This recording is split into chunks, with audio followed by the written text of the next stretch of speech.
अस्सलामु अलैकुम वरहमतुल्लाहि वबरकातुह। मेरे प्यारे भाइयों, मेरी अजीज़ बहनों, कभी ऐसा महसूस हुआ है पैसे तो आ रहे हैं लेकिन घर में टिक नहीं रहे? घर है, सामान है, लेकिन सुकून नहीं। कभी रात को अकेला बैठकर सोचा है कहीं बरकत हम खुद तो दूर नहीं कर रहे? आज मैं आपको बड़ा ऐसी बातें बताऊंगा जो कुरान और सही हदीस से साबित है। ध्यान से सुनिए और सिर्फ सुनना नहीं, दिल पर लेना। नंबर 1, गुनाह पर जिद करना। अल्लाह ताला फरमाते हैं, जो मुसीबत तुम पर आती हैं वो तुम्हारे अपने हाथों की वजह से होती है। सूरह शूरा आयत 30। मेरे भाई, मेरी बहन, जब हम गुनाह को छोटा समझकर बार बार रिपीट करते रहते हैं तो वही छोटा गुनाह घर की बरकत को धीरे धीरे खा जाता है। नंबर 2, इस्तिगफार की कमी। सूरह नूह में अल्लाह फरमाते हैं, अपने रब से माफी मांगो, वो तुम्हें माल और औलाद से नवाजेगा। सोचिए, अगर माफी मांगना बरकत लाता है तो माफी ना मांगना क्या करेगा? आज से रोज कम से कम 100 बार इस्तगफिरुल्लाह कहना शुरू कर दो। नंबर 3, नमाज में सुस्ती। अल्लाह फरमाते हैं, तबाही है उन नमाजों के लिए जो अपनी नमाज से गाफिल हैं। सिर्फ नमाज पढ़ना काफी नहीं, दिल से पढ़ना जरूरी है। सच बताओ, क्या हम नमाज में जल्दी करते हैं?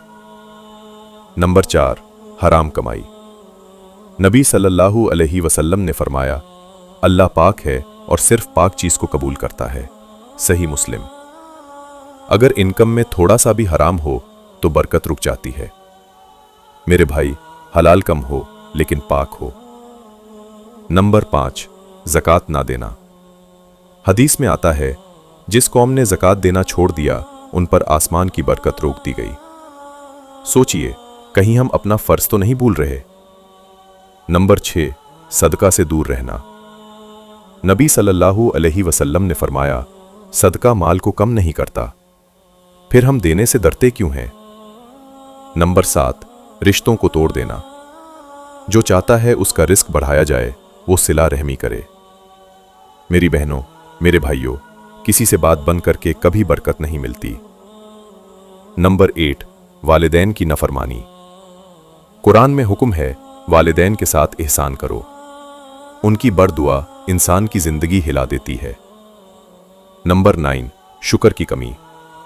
अगर तुम शुक्र करोगे तो मैं और ज्यादा दूंगा। हम शुक्र कम करते हैं, शिकायत ज्यादा। नंबर 10, फजर का वक्त खोना। नबी सल्लल्लाहु अलैहि वसल्लम ने दुआ की, आय अल्लाह, मेरी उम्मत के लिए सुबह के वक्त में बरकत दे। और हम सुबह सोते रहते हैं। नंबर 11, झूठ बोलना। झूठ से रिस्क में कमी आती है। हदीस बुखारी और मुस्लिम में आता है, सच मुश्किल होता है लेकिन बरकत वही में है। नंबर 12, मेहमान की बेइज्जती।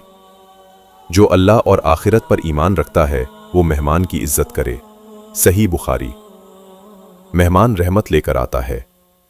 मेरे भाइयों, मेरी बहनों, बरकत सिर्फ पैसा नहीं होती। सुकून, सेहत, बच्चों की फरमाबरदारी, घर में मोहब्बत, ये सब बरकत है। आज घर जाकर सोचना, इन 12 में से कौन सी बात मुझे सुधारनी है। सच सच बताना, इनमें से कौन सी बात ने आपको सबसे ज्यादा हिला दिया। कमेंट में जरूर लिखना। और अगर आप चाहते हो कि अल्लाह आपके घर में बरकत डाल दे तो लिखो, या अल्लाह बरकत दे। अल्लाह हमें सिर्फ सुनने वाला नहीं, अमल करने वाला बना दे। आमीन।